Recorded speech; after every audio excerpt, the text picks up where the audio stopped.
Belum ada pertanyaan ya. Oke, kalau gitu kita mau coba praktek di draft coach. Draft coach itu simple banget. Bagi rekan-rekan yang belum bisa mengakses draft coach, nanti ya tadi saya lihat di kolom chat sudah ada ini ya, sudah ada disampaikan panduan untuk bagaimana. Sekarang saya akan masuk ke konsep sebentar ya.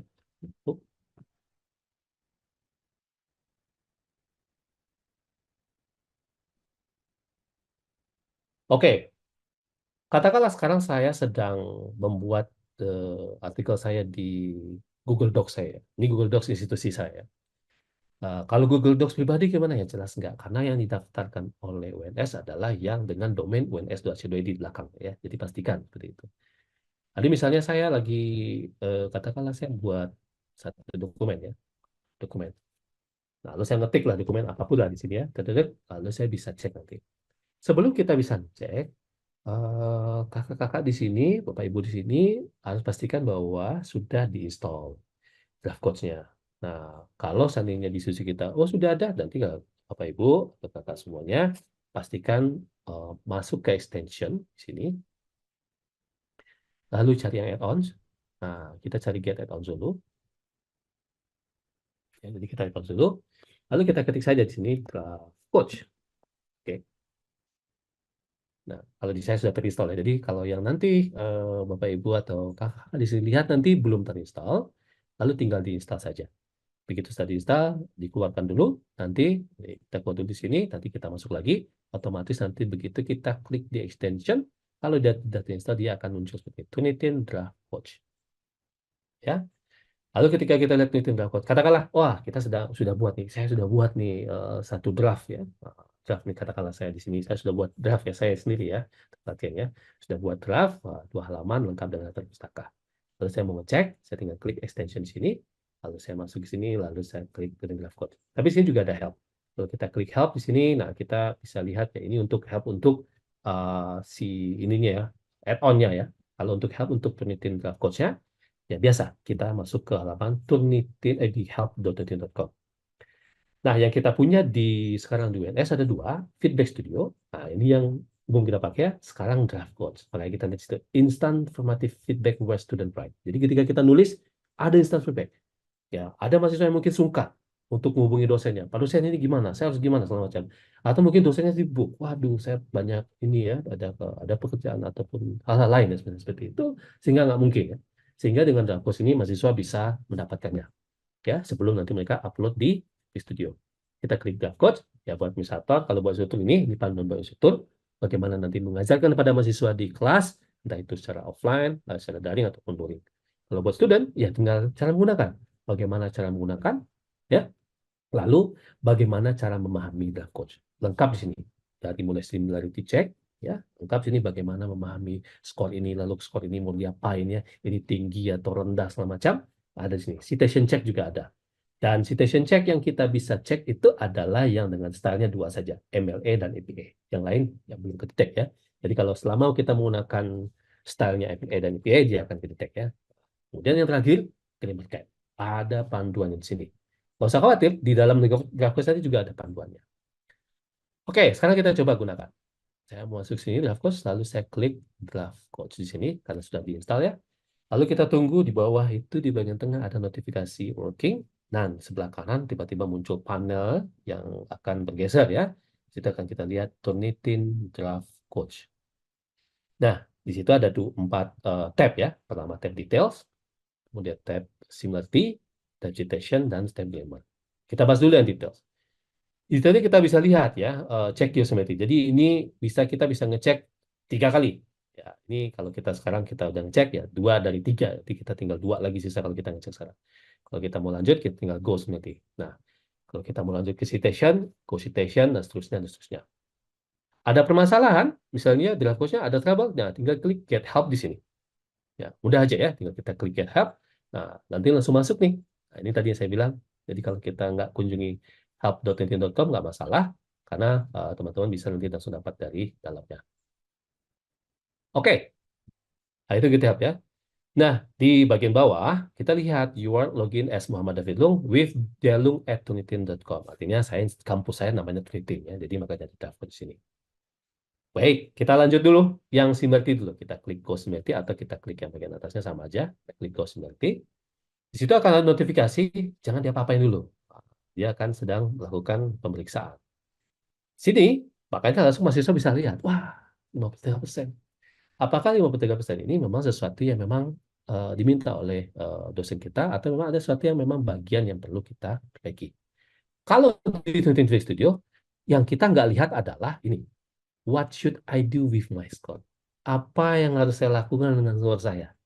Kalau di Dropbox, inilah disinilah tempat instant formative feedback buat teman-teman mahasiswa atau buat Bapak Ibu yang memang, wah saya lagi coba-coba nih Dropbox untuk artikel saya. Apa sih bedanya? Nah, jadi Bapak Ibu bisa dari sini.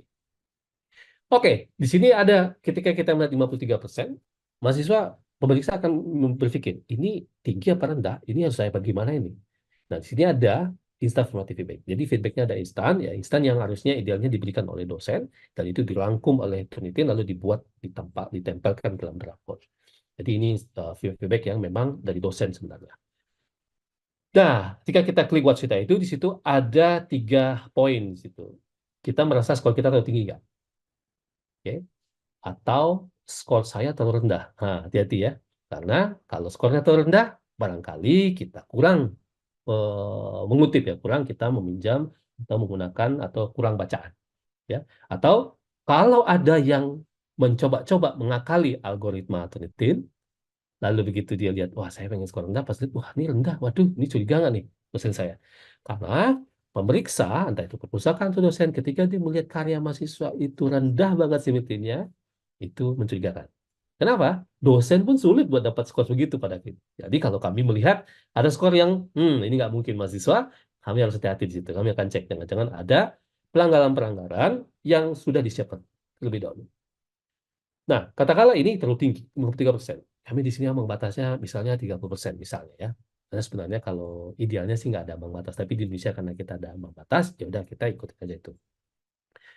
I think my score is too high. Nah, terlalu tinggi. Nah, maksudnya apa nih? Kita klik di sini. Di sini ada hal-hal yang harus dipertimbangkan yang sudah diberikan instant feedback-nya dari. Yang pertama, coba Anda seimbangkan antara teks yang kita gunakan, kita pinjam dari orang, dengan teks yang lahir atau kita tuliskan berdasarkan isi pikiran kita sendiri. Di sini tentunya mahasiswa harus sudah dilatih terlebih dulu bahwa ketika dia membuat karya tulis ilmiah, itu adalah gabungan antara pikiran orang, karya-karya orang dengan karya dia sendiri, pikiran dia sendiri. Kenapa? Karena kalau seandainya semuanya isi pikiran orang saja dalam karya tersebut, itu bukan karya ilmiah lagi, tapi clipping ilmiah ya, kalau menurut Pak bahasanya Pak Dokter itu bagus ya. Ataupun kompilasi ya, wah kompilasi aja, yang penting saya akui aja semuanya. Atau kalau seandainya karya itu semuanya isi pikiran si penulis sendiri, tidak ada yang dari orang lain, ya itu ya bukan karya tulis ilmiah, bisa saja itu masuk kategori opini ya. Atau dia sedang membuat karya naratif ya, karya kreatif, puisi, cerpen, dan segala macam seperti itu. Jadi harus disimbangkan. Jangan-jangan dalam karya kita keasikan ngutip punya orang, ngutip, wah saya, ini penting, ini bisa memperkuat klaim yang sedang saya bangun. Kutip sana, kutip sini, diakui sana, diakui sini. Saya sudah akui semuanya. Tapi si penulisnya, katakanlah dalam hal ini mahasiswa, lupa untuk menyeimbangkan dengan isi pikirannya sendiri. Mana tulisan dari pikiran sendiri? Mana ide-ide yang dari pikiran sendiri yang dia tuliskan? Ada. Maka di sini, balance the information that you use from text with your own writing. Tulisan kita sendiri. Lalu tentukan kapan waktu paling tepat untuk melakukan parafrase. Ya, untuk meringkas. Atau untuk menjelaskan sesuatu dengan ide kita sendiri. Nah, ini harus disiapkan terlebih dahulu nih. Jadi artinya, sebelum mahasiswa bisa menggunakan draft coach, apakah hal-hal ini sudah dilatih belum pada mahasiswa? Sudah diberikan pencerahan belum pada mahasiswa? Kalau belum, ya ini belum menjadi alat yang powerful. Karena paraphrase belum tahu, akhirnya mereka tergoda menggunakan AI paraphrasing tool. Ada banyak tuh di sana tuh. Yang bikin parafrasenya AI ya, bukan otak sendiri ya. Yang makin cerdas, kecerdasan buatan. Kita sendiri ya tetap atau bahkan mundur. Jadi hati-hati kalau kita menggunakan kecerdasan buatan, karena seperti banyak yang kita lihat, mungkin kakak-kakak sudah baca semuanya, bahwa kecerdasan buatan kalau kita terus bergantung, ya lama-lama kita akan bisa digantikan oleh kecerdasan buatan. Karena kecerdasan buatan itu belajar dari apa feedback kita, apa yang kita minta, pertanyaan kita, semuanya dia belajar, lalu dia nanti menjelma jadi orang yang sangat, jadi mesin ataupun kecerdasan buatan yang sangat cerdas. Karena dia belajar dari apa pertanyaan kita semua. Dia kumpulkan informasi, jadi hati-hati. Lama-lama ya mungkin seperti dugaan orang, banyak profesi yang digantikan oleh kecerdasan buatan. Jadi hati-hati di situ. Lalu atau jangan-jangan saya belum secara ideal melakukan citasi terhadap sumber-sumber yang saya pinjam dan juga belum meletakkannya di dalam daftar pustaka. Nah, tiga hal ini yang perlu dipertimbangkan oleh mahasiswa ketika dia melihat bahwa sekolah tinggi. Nah, ini adalah instant formative feedback. Ya, jadi mahasiswa akan belajar bahwa, oh kalau seandainya saya sudah melengkapi ini, sudah melatih skill saya bagaimana citasi daftar pustaka, kemudian kapan waktu memparafrase, kapan yang waktu untuk meringkas dalam karya tulis menulis ya, kapan saya menjalankan dengan ide saya sendiri, dan saya bisa menyeimbangkan ide dengan proses, mahasiswa nggak akan peduli lagi dengan skor. Mahasiswa nggak akan peduli lagi ini pelajar atau enggak, karena dia sudah tahu bahwa yang dia siapkan ini adalah karya yang ideal. Ya, karya yang ideal, menulis dengan ideal, menulis yang jauh dari hal yang melanggar integritas. Jadi ini sekali lagi ini adalah alat pembelajaran, bukan instan, bukan sesuatu yang kita klik lalu diperbaiki ya, enggak. Jadi jangan pernah berharap bahwa oh kalau saya klik dia akan merubah sendiri, enggak. Enggak. Itu yang merubah itu adalah kecerdasan buatan. Tunitin memang punya departemen kecerdasan buatan, tapi departemen kecerdasan buatan Tunitin itu dia slogannya itu human centered AI. Jadi manusialah sebagai sentralisasi untuk kecerdasan buatan. Jadi bukan kecerdasan buatan yang mensentrali kita ya, bukan menguasai kita, tapi kita yang mengontrol, memonitor semua kegiatan-kegiatan AI, kecerdasan buatan. Ya, itu ya, jadi yang paling penting. Oh, saya pengen paham lebih lanjut tentang penelitian draft codes nih. Nah, di bagian bawah itu ada more information on understanding penelitian draft codes. Tinggal diklik aja. Nah, kita masuk ke sini langsung. Jadi kakak-kakak, teman-teman di sini, Bapak Ibu, nggak perlu buka-buka help20.com ya, sering-sering ya, karena di sini ketika kita lihat, nah ini kita tinggal klik aja, dia akan langsung merujuk, oh saya belum paham similarity check-nya, saya belum paham syntax check. Kalau similarity check saya sudah paham, karena saya sudah sering menggunakan Feedback Studio. Oke, syntax check gimana? Oh saya belum paham grammar guide, karena grammar guide-nya Draft Coach beda dengan ETS Editor yang ada di Trinity Feedback Studio. Oke, baik, nah lalu kita kembali lagi di sini. Nah nanti di sini bisa kita lihat, oh ada satu bagian saja yang banyak nih, besar nih di highlight.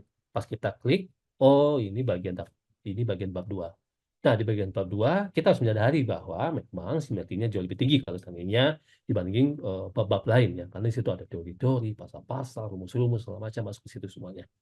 Oke, itu karena itu bab kajian ya. Oke, nah teman-teman udah lihat ya tadi bagaimana untuk ini. Nah, kalau seandainya kita ingin lakukan revisi, kita revisi tadi setelah selesai kita bisa run new semantic check sini ketika kita selesai. Nah, kalau kita merubah di sini, kita ketik segala macam, kita biar aja ini. Lalu nanti kita tutup aja, lalu kita bisa lakukan lagi.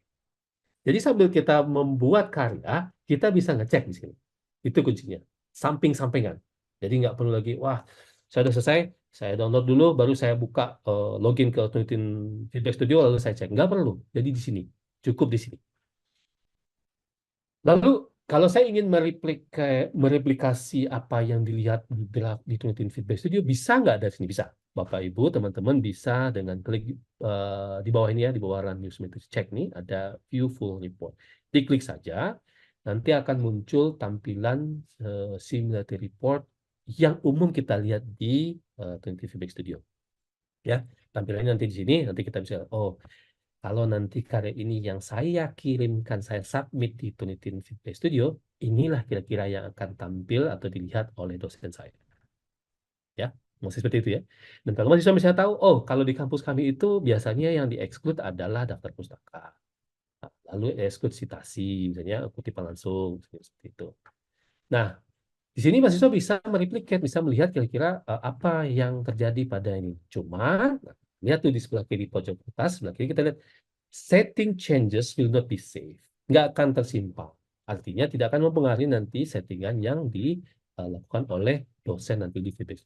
Tapi ini setidaknya mahasiswa jadi bisa melihat kalau nanti karya saya ini setelah saya submit, lalu di-exclude atau difilter oleh dosen saya bagian daftar pustaka, bagian langsung, kira-kira yang dilihat, oh ternyata saya akan dapat sini. Oke, karya saya sudah aman. Jadi mahasiswa sudah bisa mengestimasi kira-kira nanti di tampilan dosen, apakah karyanya akan dapat feedback atau tidak, atau langsung bisa langsung diterima, segala macam seperti itu. Oke, jadi udah bisa ya. Jadi teman-teman kakak-kakak nggak usah pakai akun-akun ilegal sana. Pakai draft codes yang ada di sini, nggak usah cari site marketplace karena ini ada. Kakak-kakak, bapak ibu di sini bisa melihat langsung dan juga membayangkan kalau dan ini di 23 Weeks itu seperti apa. Karena database-nya sama, sama persis, nggak ada bedanya. Oke, itu tadi Simerti. Oke, saya mau pause dulu karena kali ada pertanyaan untuk yang pengecekan Simerti. Oke. Ada Pak David, ya. Oh ada ya Pak Hari. Oke, Pak Hari. Ap- apakah draft code hanya bisa dijalankan dengan install plugin atau bisa dibuka di web notice seperti Feedback Studio? Menurut saya lebih enak upload childnya seperti di web notice. Pak, draft code ini bukan untuk upload, Pak. Bukan untuk submit. Tapi ketika kita ngetik, ketika kita membuat draft karya tulis kita, sambil-sambil kita bisa ngecek. Nah, ini bedanya ya. Jadi ini makanya diintegrasi dengan dua platform. Apakah kampus kita pakai Google Docs atau Google Working Space? Nah, jadi kita biasanya di Google Docs ya. Atau di Microsoft Office 365. Ya, kalau di Microsoft Office 365 kan itu Microsoft Word yang website. Betul. Jadi kita bisa seperti itu. Begitu Pak ya. Jadi ini tolong dipisahkan dulu, ini bukan Trinity VB Studio. Ini adalah fitur untuk orang-orang yang menggunakan VB Studio dan ini fitur untuk mahasiswa.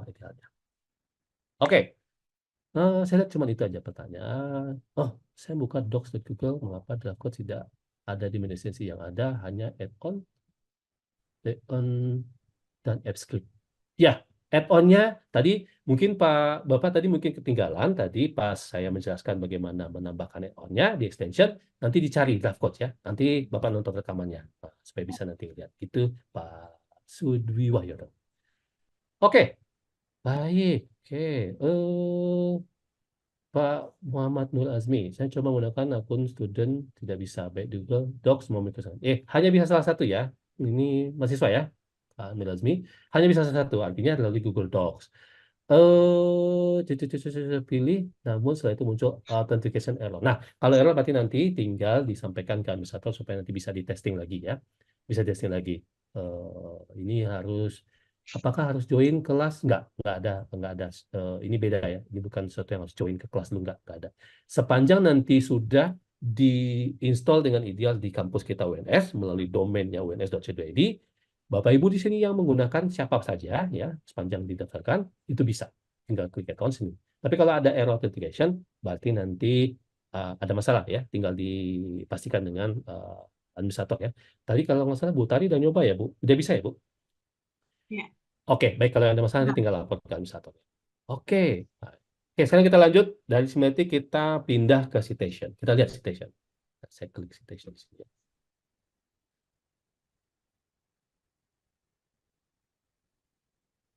Oke, Bapak Ibu lihat di sini ya.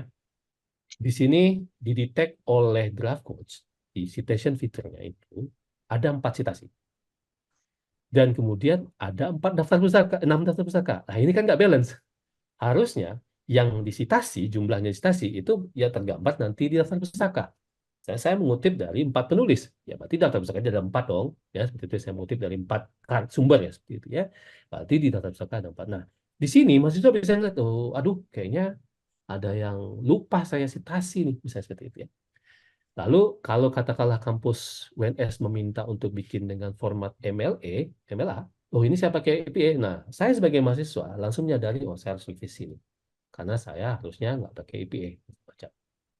Permasalahannya di mana? Nah, di sini. What should I do with the report? Nah, di sini sudah di-highlight citation with no reference. Sudah disitasi, ya, tapi nggak ada daftar pustaka. Kita lihat di sini. Oke, bagaimana nih? Nah, ini nih. Quotation ya, kutipan ya. The verb rendang David 2019-2013 ya. David 2019 sama 13. Pak dicek di sini nggak ada tuh David. Wah, jangan-jangan nih ketahuan nih kalau saya coba-coba ngarang-ngarang misalnya seperti itu ya. Ketahuan. Oh, aduh, bahaya. Jadi ataupun jangan-jangan kita sudah benar citasi, sudah memberikan tanda petik yang benar sini sudah citasi, tapi kita lupa meletakkan daftar pustaka. Jadi buat kakak-kakak yang mungkin belum biasa menggunakan reference manager, mungkin ya bisa pakai inilah, biar bisa memudahkan kita dalam proses pemeriksaan. Oke, wah ada nih citation sudah citasi tapi nggak ada daftar pustaka. Lalu ini di daftar pustaka ada, ya ini call for papers tapi tidak ada di sini. Wah mana nih? Kok diletakin daftar pustaka tapi tidak ada di dalam kontennya. Nggak ada, berarti di reference with no citation. Di daftar pustaka, di referensi, tapi tidak ada di citasi, dari citasinya. Nah, kita bisa perbaiki juga nanti. Nah, itu yang kita lihat. Atau bisa sebaliknya lagi, misalnya sudah ada ngutipannya, tapi lupa citasinya. Ya. Nah, jadi bisa kita lihat di sini. Nah, juga di bagian-bagian paling bawah, kita bisa lihat, how should I use this check? Gimana saya sebaiknya menggunakan pengecekan citasi ini? Kita klik di sini. Oke, di sini apa yang harus saya lakukan? Di sini ya. Di sini ada dua hal, dua cara yang biasa digunakan oleh penulis biasanya. Saya biasanya nambah citasi, menyiapkan citasi, melengkapi citasi sambil saya menyelesaikan, ya. Atau saya membuat citasi ketika saya sudah selesai nanti semuanya, baru saya letakkan, saya cek satu persatu paragraf ini saya citasi belum, ini udah saya letakin belum, udah seimbang belum dengan daftar pustakanya. Nah, kalau seandainya katakanlah saya senang itu meletakkan citasi sambil saya menulis, oke kita pilih yang di sini. Nah, apa yang harus kita cek? Kita cek dulu, kita selesaikan dulu draftnya, lalu kita cek, kita letakkan sesinya. Lalu langkah kedua apa? Lalu langkah ketiga apa? Langkah ke terakhir apa? Ya, kita melakukan final revision ya. Revisi yang final kita coba lihat, kita cek sekali lagi sebelum kita nanti submit karya ini ke dosen yang punya kelas di 23 Studio ya. Jadi sekali lagi ini skenario antara mahasiswa dengan dosen ya. Nah, kalau seandainya Bapak Ibu untuk mengecek karya Bapak Ibu sendiri, ya berarti Bapak Ibu sendiri yang langsung menilainya. Oke, nah ini untuk penggunaan citasi. Jadi di penggunaan citasi ini, mahasiswa bisa melihat apakah ada bagian-bagian yang dia belum lengkap, atau dia masih bingung, ini gimana nih? Nah, kalau seandainya masih bingung, nah berarti ini jadi PR-nya di tenaga pendidik, kelas, apakah mahasiswa sudah mengerti belum bahwa ketika dalam buat karya itu, apa yang disitasi itu harus tergambar di dalam daftar pustaka. Dan kemudian mahasiswa paham nggak bahwa nanti mereka menyiapkan MLE kah atau APA. Nah, ini sudah dijelaskan belum? Nah, ini yang perlu dipersiapkan oleh dosen. Jadi ketika dosen di kelas nanti menginginkan mahasiswanya menggunakan draft coach, ya tentunya sudah dicerahkan dulu, diberikan pencerahan. Nanti seperti ini, style-stylenya seperti ini, citasi seperti ini, daftar pustaka seperti ini. Ya, bagaimana memahami kita menginterpretasi semantic report. Lalu nanti kalau kalian kirimkan kepada saya, pada kami di Feedback Studio, apa saja yang biasanya kami kecualikan setelah kami periksa daftar pustaka, misalnya, ataupun kutipan-kutipan langsung ya yang sudah lengkap dengan citasinya. Seperti itu. Oke, ini untuk citasi ya. Nah, ini sangat-sangat simpel. Dan di bagian bawah ada all references ya. Bagi sini, ini disebutkan juga ya bagaimana. Nah, ini ada Nvidia satu citation ya. Jadi kita bisa lihat lengkap di sini bahwa ada bagian-bagian yang sudah kita lengkapi atau bagian-bagian yang belum. Kita bisa lihat. Yang terakhir, grammar guide. Oke, berhubung karya ini bahasa Inggris, jadi otomatis dia bisa mendeteksi. Kalau karya ini bahasa Indonesia jelas enggak, karena kan ini grammar guide hanya untuk karya bahasa Inggris. Bapak Ibu lihat di sini, setelah kita jalankan grammar guide grammar checknya muncul 20 permasalahan. Nah, ada 20 permasalahan, ada detail-detailnya kalau melihat ya. Apa aja tuh? Satu masalah grammar. Nah, yang sisanya 10 masalah mekanik. Wah, ini masalah penulisan nih, basic ya. Ada bacaan, segala macam. Kemudian struktur, kemudian ada usage issue, ya, ada penggunaan, ya, segala macam. Lalu kita ingin lihat satu persatu. Kalau isu yang pertama yang jelas tentunya ini ada passive voice ya masalahnya. Ada capitalized proper noun ya. Wah, ini huruf kapital semacam ada fragment, ada redundant phrasing. Nah, ini kita bisa lihat di sini ya. Khususnya buat rekan-rekan yang sedang menulis dalam karya bahasa Inggris ya. Ada lupa, final punctuation-nya lupa, dan segala macam. Lalu bagaimana menggunakannya? Nah, ini kita bisa klik juga what should I do, sama seperti pemeriksaan similarity, pemeriksaan citation, kita juga bisa di sini. Nah, Creating Grammar Guide ini bisa melihat bagian-bagian saja yang mana bermasalah ya, seperti itu di situ, dan juga ada hal yang memang perlu kita memiliki, misalnya erotic grammar, usage-nya, mekanik atau struktur segala macam. Sebagai contoh di sini yang paling umum ya, dan juga tergambar di yang saya tulis ini adalah passive voice. Karya ini terlalu banyak passive voice, itu 7 struktur ya. Bagian-bagian mana di yang passive voice? Yang 1, 2, 3, 4, ada banyak ya, 7 ya. Jadi lebih banyak. Nah, lalu bagaimana kita perbaiki errornya? Nah, ini 1 dari 7. Ini yang 2 dari 7. Ini 3 dari 7. Wah, ini passive voice semua, passive voice semua. Nah, contohnya gimana? So, example. Lalu, apa yang perlu saya pertimbangkan untuk saya merubahnya menjadi dia active voice? Jadi kalimat aktif ya. Nah, ini yang bisa saya lihat di sini. Dan sekali lagi, ini bukan Click and fix. Diklik lalu berubah. Yang berubahnya kesesuaian buatan enggak, yang berubah kita. Kita belajar. Makanya tadi saya bilang ini adalah fitur untuk belajar bareng. Nah, lihat, oke, untuk perbaiki seperti ini, lalu saya belajar. Dari situ saya bilang, oh, berarti untuk kemudian hari karya-karya saya harus dikurangi nih yang penggunaan passive voice ya, kalimat-kalimat negatif ya, harus kalimat positif. Dan lanjutnya lagi ada capitalized pronoun ya, kemudian ada fragment. Nah, bagian juga di sini ada long sentence ya, umumnya bisa terjadi nih. Kalau bagi penulis-penulis pemula ya, seperti saya penulis pemula untuk karya bahasa Inggris itu tergoda untuk menulis dalam bentuk kalimat-kalimat yang panjang. Jadi idenya nanti jadi bias ya, jadi harusnya dipotong-potong. Lalu bagaimana nih cara motong-motongnya? Contohnya, sampelnya seperti apa? Dia ada seperti ini. Jadi inilah yang bisa kita lakukan dengan draft coach, di mana draft coach ini adalah alat atau fitur yang membantu kedua belah pihak antara tenaga pendidik dengan yang dididik, dosen dengan mahasiswa, sehingga mahasiswa bisa merasakan bahwa dia didampingi oleh katakanlah asisten tutor ataupun asisten coach yang disiapkan oleh kampus ya, itu melalui draft coach ini. Jadi ada pendampingnya. Nah, sekali lagi tentunya ini bukanlah alat yang akan membuat kita jadi malas. Enggak. Kalau malas itu kalau kita klik, lalu dia berubah. Klik, berubah. Klik, berubah. Yang berubah itu adalah algoritma. Ya. Jadi kecerdasan buatan belakang itu, yang tentunya nanti dia akan cerdas, tapi kitanya tidak. Oke, saya mau posisi dulu. Sebelum kita lanjut, saya mau posisi dulu. Saya lihat ada nggak pertanyaan. Masih mungkin baru email staff yang mendaftarkan. Oke. Mungkin bisa jadi ya. Tapi kalau seingat saya kayaknya sudah semua deh, tapi nanti tinggal ditanyakan. Pak Baik, David, boleh ya, bertanya Pak David? boleh, buat tadi, monggo. Baik, ini Pak David, tadi disampaikan bahwa untuk pengecekan ini dibatasi 3 kali. Yang similarity aja, Bu. 3 Similarity kali. check aja. Similarity check aja. Oh, Ya, 3 kali ini dalam satu judul untuk satu akun atau misalkan judul yang sama atau file yang sama, file yang kemudian ini. dicek di akun yang berbeda bisa? Bisa, Bu. Jadi kalau beda akun, ya beda lagi. Kalau ini kan akun saya nih, Delung nih, saya cek di sini. Iya. Biasanya kan ketika kita membuat draft, kan seperti di sini tampilkan tadi, ada orang yang biasa saya selesaikan dulu sampai daftar pustaka, atau saya selesaikan dulu sampai katakanlah 2 bab, baru saya cek. Bisa seperti itu. Atau kalau misalnya karyanya 10 halaman, ekspektasinya saya selesaikan dulu 5 halaman, baru saya cek. Dan saya lanjut lagi, saya cek. Lalu udah selesaiin semuanya, baru saya cek lagi. Ada seperti itu. Atau ada yang memang udah selesai dulu, baru melakukan pengecekan.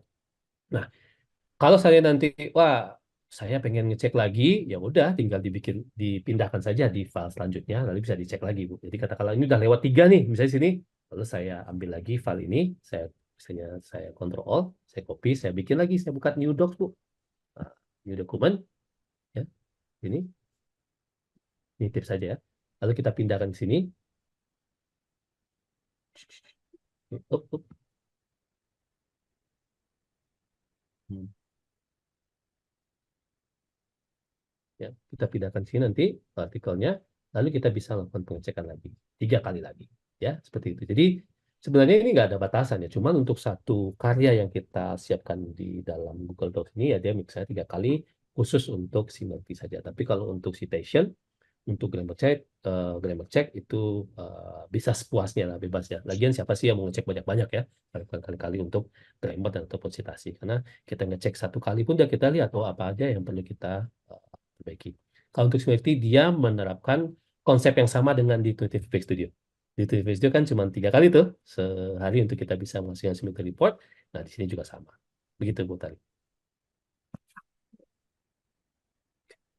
Baik, Oke, Bapak Ibu, Bapak Ibu mungkin ada yang ada ingin yang mau bertanya tanya? Ya, langsung? Izin bertanya boleh Mbak Oh Bu Tari? silakan.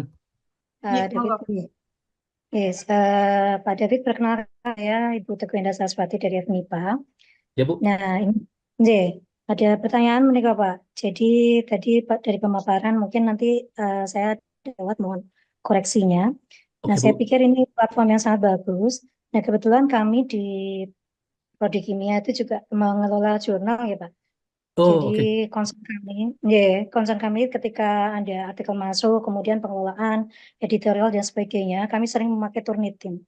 Oh oke. Dan kalau dari pemaparan tadi, dan ini saya sudah coba tadi, Ya Bu. berarti ini pemakaiannya secara langsung, ya. kalau misalnya tadi saya coba memasukkan artikel di Drive, kemudian saya buka langsung pakai dari Drive itu, maka file apa menu extension itu tidak muncul ya. Jadi betul nggak Pak di tweetnya? Betul, Bu. Jadi kalau Iya. misalnya katakanlah Ibu bikin di Microsoft Word misalnya. Lalu Ibu ingin ngecek di draft code terlebih dahulu ya. Nanti Ibu copas saja Bu ke Google Docs di sini. Nah, nanti baru kita cek seperti itu. Jadi karena file yang bisa dicek itu adalah kalau di Google Working Space itu Google Docs, ya, Google Documents. Kalau di Office 365 ya Microsoft Word. Kalau Microsoft Word-nya yang kita install tuh aplikasinya di laptop kita itu kan yang lepas ya, bukan yang Office 365 yang web base ya. Nah, itu nggak bisa seperti itu. Jadi memang harus kita masukin ke sini dulu. Jadi kena langsung artikelnya. Nah, jadi Oh ini gitu ya. penggunanya memang ketika kita misalnya, wah saya lagi pengen bikin proposal jurnal deh. Nah, ketika kita lagi sambil buat itu Bu, kita buatnya di Google Docs. Ya, kalau biasanya Bapak Ibu bikinnya di Microsoft Word, nah kalau nggak mau repot, ya udah mulai sekarang pindahlah di Google Docs yang dari akun yang ada di institusi kita di UNS itu seperti itu. Tapi nggak masalah kok, Pak David, saya bikin dulu di Microsoft Word. Nanti udah selesai, tinggal saya copas tuh ke Google Docs saya seperti ini ya. Jadi misalnya seperti ini, nah Ibu copas saja, misalnya dicopas artikel yang proposal yang sudah dibikin, lalu nanti baru dicek di sini, di bilangan draft. Gitu betul. Oh, iya. Iya, tapi masalahnya Pak, saya menemukan misalnya ada Eh, beberapa fitur yang misalnya kami memakai pengelolaan citasi itu pakai EndNote itu ketika di copy ke Google Doc itu udah nyala gitu. Jadi ketika kami ini itu mhm. mati begitu. Nah, itu Oh, mungkin oke oke. kendalanya. Iya, Jadi karena iya Bu. iya, Lanjut, lanjut betul. ya, jadi mungkin apa namanya ketika kami ngedit pun juga harus kembali lagi ke di Microsoft Word begitu nggak Pak? Berarti. Betul Bu. Jadi Jadi itu salah satu kelemahan yang langsung. kami dengar Bu, kalau seandainya kita bikin draftnya itu di luar aplikasi Google Docs yang sudah terintegrasi dengan Draftkos Bu. Jadi kalau kita misalnya Ibu Hmm. biasa bikin di Microsoft Word, nanti karena kan Microsoft Word dengan Google Docs juga punya format masing-masing, walaupun sebenarnya mirip-mirip ya. Kita pindah di sini, misalnya kita udah pakai EndNote misalnya seperti itu, wah ini kok jadi berubah formatnya biasa. Tapi kalau sayangnya Ibu nggak mau repot seperti tadi, ya mau nggak mau kita membuat draft mulai dibiasakan di ini di Google Docs yang ada di Di kita Google Doc. seperti itu. Iya Bu. Nah, itu filenya itu ketika nanti di save, Hmm. nanti dibuka lagi, apakah ekstensinya itu keluar, Pak? Masih bisa nggak untuk dicek ulang begitu? Atau harus tadi, harus dikopas lagi. Ketika kita bikinnya di Ya, Google kalau Docs. 3 kali kita ngecek sini, misalnya, wah ini saya udah 3 kali, cuma udah habis jatahnya misalnya untuk pengecekan simetrinya sini, misalnya udah 3 kali ya, pengecekan simetrinya udah 3 kali. Tapi Bu masih ada yang perlu Oke. direvisi, udah direvisi aja dulu, nanti tinggal dipindahin aja ke file baru Bu. Wah ini, misalnya sini Ibu udah bikin misalnya 2 halaman, lalu wah masih ada yang perlu diperbaiki, Ibu tambahin, revisi, katakanlah sudah di 3 halaman, dicopas saja ke tempat yang baru semuanya, ya nanti baru dijalankan pengecekan lagi. Jadi dia pengecekan baru, jadi ini dianggap draft baru lagi, kayak gitu. Nah, betul. Ya. Kemudian ini Pak, dua lagi. Untuk Oke, yang similaritas itu apakah masuk ke repositori atau enggak, Pak? nah itu tadi, wah ini pertanyaan menarik, ini pas banget pertanyaan Bu tadi. Seperti saya jelaskan di awal tadi Bu, bahwa tidak ada repositori dalam draft code. Karena draft code ini tujuannya untuk pengecekan aja, ya. Kenapa di Turnitin Feedback itu ada repository dan ada pilihan non repository? Ya, itu tujuannya memang fitur yang biasa digunakan oleh dosen-dosen atau guru-guru di berbagai negara untuk melihat apakah mahasiswa saling nyontek atau tidak. Kolusi Oke. terjadi nggak kolusi terhadap mahasiswa? Makanya ada itu, Bu. Makanya ada standar repository. Jadi kalau standar repository, siapa yang upload nih? Kemudian karya mahasiswa saya yang ini, kemudian mahasiswa yang lain saling terhubung nggak tuh? Nah, itu tujuan sebenarnya standar repository. Cuman memang itu biasa digunakan di tempat lain. Mungkin, wah ini kok masuk dalam database? Karena tujuannya memang itu. Nah, kalau sini hanya untuk tujuan pengecekan. Artinya, kalau kita lakukan pengecekan di sini secara ideal dan segala macam, kita nggak perlu khawatir bahwa karya itu tersimpan dalam database segala macam, nggak perlu khawatir. Ya, jadi nggak Oke. akan ada, wah ini data saya bakal ini nggak ya, tersimpan nggak ya, nggak. Jadi nggak khawatir. Satu lagi poin utamanya adalah ini juga akan menghindari mahasiswa untuk kalau misalnya kan ada nih beberapa mahasiswa ya, saya nggak bilang mahasiswa di mana, dia umumnya di mana-mana di negara lain juga sama. Mereka tergoda untuk pakai wah ini pengecekan ini cuma sekian 10.000 atau 20.000 dari Shopee, dari ini segala macam. Tapi ternyata artikelnya masuk ke dalam database di kampus di sana, entah di mana, di India, di Vietnam, segala macam. Lalu gimana cara nariknya? Nah, maka dengan adanya Draft Coach ini akan membantu kakak-kakak, mahasiswa ataupun siapapun ya, agar nggak tersimpan di dalam database. Gitu. Gitu. Oke, oke. Kemudian satu lagi Pak, apakah ini juga bisa di-download PDF-nya begitu misalnya seperti kita menggunakan di web Turnitin itu biasanya. PDF apa ya Bu? Oh ini ya, oh enggak. Kalau Ini ini hanya untuk reportnya. pengecekan aja, reportnya enggak. Kalau Oh, enggak bisa reportnya ya Pak. itu enggak, kita enggak ini ya. Ini bukan untuk di download reportnya ya. Kalau kita mau lihat view full reportnya bisa, kita bisa lihat full reportnya di sini. Artinya mahasiswanya kerja. Karena download report itu, kalau sejatinya itu sesuatu yang itu hanya dilakukan di tingkat universitas ya, artinya kampus ya, ataupun tingkat ini ya, dosen segala macamnya. Mahasiswa nggak perlu download. Boleh mahasiswa download? Supaya menunjukkan pada dosen bahwa ini punya saya, enggak kan? Karena kalau saya mahasiswa bisa download, ya mahasiswa bisa gampang untuk berubah dengan Photoshop, dengan aplikasi-aplikasi bisa gampang dirubah. Ini yang terjadi di, saya nggak mau sebut negaranya. Ini di suatu negara, ini mahasiswanya yang diminta untuk download. Lalu banyaklah terjadi perubahan-perubahan skor ini oleh mahasiswa dengan menggunakan hal seperti itu. Nah, kalaupun nanti mau download, ya kita mau download bisa. Download di sebelah kiri ini ada download ya, sebelah kiri. Oh, Kalau oke. kita pakai view full report, Bu, ya. Tapi kalau dari draft code-nya ini, seperti check-nya enggak. Tapi kalau seandainya kita klik full report ini, nah itu bisa kita download. Ya, cuman yang kita tadi kalau seandainya saya tunjukkan tadi, Bu, kalau ada mahasiswa, saya pengen lihat deh, saya pengen ke citasi ini, saya pengen exclude daftar pustaka, kutipan langsung, dan macam misalnya seperti itu. Nah, di situ kan ada notifikasi. Changes-nya, perubahan itu nggak akan berubah. Seperti itu. Gitu. Oh, Ya. nggih, Kalau view nggih, full Pak. report-nya bisa download. Oh, Seperti gitu. itu. Nggih. Nggih, nggih, sampun matur suwun. Sama-sama, Kayaknya Bu. seperti yang kita butuhkan di wawancara. Oke. Nggih, matur suwun, Pak. Baik, sama-sama, Bu. Oke. Makasih, Bu Teguh, untuk pertanyaannya. Oke, saya lihat di kolom chat ada pertanyaan. Di sini bertanya apa? Apakah deteksi simulasi ini sudah termasuk deteksi tulisan AI? Di Drafos nggak ada AI. Oke, jadi di Drafos, Pak Anton, nggak ada AI. Yang ada AI itu ketika pengecekan di Feedback Studio. Kenapa? Karena ini tampilan untuk mahasiswa. Mahasiswa itu nggak perlu ngelihat gitu ya AI-nya. Karena justru yang AI itu adalah tampilan yang ada di akun instruktur untuk melihat apakah ada potensi-potensi penggunaan AI generative writing tool ya seperti ChatGPT dan kawan-kawan seperti itu. Jadi kita berharap bahwa mahasiswa itu jujur ya, tidak ada menggunakan A, B, C dan segala macam yang merupakan mendekati pelanggaran-pelanggarannya. Tapi kalau dengan AI itu nanti kita bisa lihat, oh ada nggak pelanggaran seperti itu. Nah, jadi ini tidak disertai ya dengan AI writing ya. Oke, baik, saya mau kembali ke slide. Sebelum kita lanjut jawab lagi ya. Jadi Draft Coach itu sebenarnya ini platform, sekali lagi ini platform untuk student, untuk mahasiswa. Tapi di dua negara, Filipina dan Indonesia, ini populer dipakai juga oleh dosen-dosen. Nggak ada masalah. Kenapa? Karena Draft Coach ini sekali di suatu kampus studi embed, ya di konfigurasi, itu semua domain yang di kampus kita itu, yang kita daftarkan oleh ini, semua bisa pakai. Baik itu mahasiswa, baik itu staff nanti ya, misal staff des.uns.ac.id ya, atau dosen, siapapun di UNS bisa pakai. Tapi sekali lagi kepentingan dasarnya adalah untuk mahasiswa. Tapi sebelum mereka menggunakan Drafcos, mereka paham dulu cara menggunakan ini. Ya, tentu ini yang paling penting untuk disosialisasi oleh dosen atau oleh perpustakaan. Misalnya, oh kami perpustakaan akan sosialisasi pada seluruh mahasiswa, misalnya. Silakan. Dan kemudian mahasiswa idealnya sebelum mereka menggunakan Drafcos, mereka sudah paham interpretasi similarity report seperti apa. Kalau skor tinggi ini, apakah sudah pasti plagiat belum? Nah, ini harus pahami dulu. Nah, tentu dosen harus paham dulu. Jangan sampai mahasiswanya lebih paham pada dosen, karena ada beberapa kesempatan mahasiswanya melakukan hak jawab ya pada dosennya. Dosennya masih menggunakan pemahaman interpretasi yang keliru. Sedangkan mahasiswanya mungkin pernah ikuti pelatihan Turnitin atau melihat rekaman video pelatihan dari Turnitin segala macam. Nah, jadi dia paham, dia bisa memberikan hak jawab. Sehingga ya akhirnya dosennya kan, wah, yang harus memperbaiki dirinya.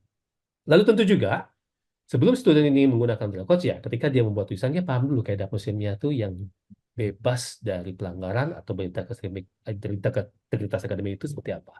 Oh harus begini. Oh harus saya akui semua yang saya pinjam. Oh harus dilengkapi dengan citasi dan pustaka, petikan langsung segala macam. Oh kalau saya harus parafrase seperti ini caranya. Ya, maka Draft Coach ini Jadi sarana untuk pengecekan kemiripan, ya, dan mereka juga bisa mencegah adanya plagiasi yang nggak disengaja ya, dan dia dapat umpan balik formatif yang instan tadi, apakah itu untuk pengecekan similarity-nya atau pengecekan citasinya, ya, citasinya sudah sesuai belum ya, MLA, PA, atau jangan-jangan ada yang miss nih, jumlah yang disitasi berbeda dengan jumlah yang dicantumkan dalam pustaka. Wah, ini ada masalah, harus diperbaiki, harus direvisi. Dan juga tentu itu grammar check kalau seandainya menggunakan pemisahan karya bahasa Inggris ya. Maka sekali lagi kalau penggunaan bahasa Inggris ini biasanya lah salah satu pemicu kenapa banyak dosen-dosen di Filipina dan Indonesia menggunakan draft coach ini untuk kepentingan dosen. Karena kami untuk meriksa karya bahasa Inggris ini, kami kalau langganan fitur lain harganya mahal. Nah, ini udah ada di Turnitin disediakan draft coach gratis, ya udah pakai aja. Nah, itu biasanya yang dilakukan oleh dosen-dosen ya, kenapa dipakai draft coach ini. Nah, berarti kalau sudah melewati proses penyaringan draft coach dari diri kita sendiri dengan mendapatkan feedback yang formatif secara instan dari draft coach, maka setelah selesai, mahasiswa dalam ini dia bisa submit karya tulis finalnya di Feedback Studio. Nah, nanti artinya Feedback Studio sesuai namanya, studio untuk memberikan feedback, itu ya feedback untuk yang signifikan lah, yang final ya. Sesuatu yang remeh-remeh enggak. Jadi, Bapak Ibu bisa bayangkan kalau Bapak Ibu mahasiswanya di kampus UNS sudah menggunakan Draft sejak semester 1, semester 2. Mereka sudah diperbaiki, sudah memahami, lalu lanjut. Jadi ketika nanti Bapak Ibu membimbing mahasiswa atau memeriksa karya tugas akhir mahasiswa UNS, kita bisa merasakan dampaknya, wah mahasiswanya sudah kecil ya, kesalahan-kesalahan yang sifatnya basic-basic itu sudah kecil. Penyakit-penyakit kanker udah nggak ada ya, kalau ada pun ya ini sesuatu yang sifatnya mungkin berhubungan dengan yang lebih tataran konsep ya, bukan tataran pelanggaran lagi atau hal lain yang basic-basic ya seperti itu. Ini alurnya Draco seperti ini yang kita pahami bahwa ini idealnya buat mahasiswa, lalu dia menggunakan terus untuk supaya dia bisa melakukan langkah-langkah awal ya sebelum nanti dia mensubmit karya final. Nah, ini yang dilakukan di beberapa kampus, termasuk di Indonesia sudah ada beberapa kampus yang menggunakan Draco ini dan mereka mengatakan, wah ini seperti Bapak Guru tadi bilang, wah ini penting nih buat saya membimbing mahasiswa, saya tetap bisa fokus dengan load kerja administratif saya yang besar, tapi sambil itu saya tetap bisa perhatikan mahasiswa tidak terbiarkan seperti itu ya, mencari-cari di tempat lain. Oke, kalau untuk panduan jelas ya, tadi draft course ada ya, panduan untuk instruktur, untuk administrator, jelas untuk setting ya, kemudian untuk student juga ada, ya di hub juga ada. Kalau ada kendala nanti bisa ke halaman support center, kita bisa cari di sini dengan menggunakan kata kunci, dengan produk yang sesuai ya, apakah itu draft course atau Feedback Studio, ada di sini semuanya, cari saja. Kalau pengen lapor ya, ada lapor ke customer support ya, bisa kita klik request di sini. Oke, kalau tentunya berhubungan dengan administrator. Kalau misalnya kita mahasiswa, tentu tanya dulu kepada instruktur ya, supaya instruktur nanti bisa memastikan bahwa akun ini sebenarnya sudah tersedia pada mahasiswa belum, atau jangan-jangan hanya untuk staff saja atau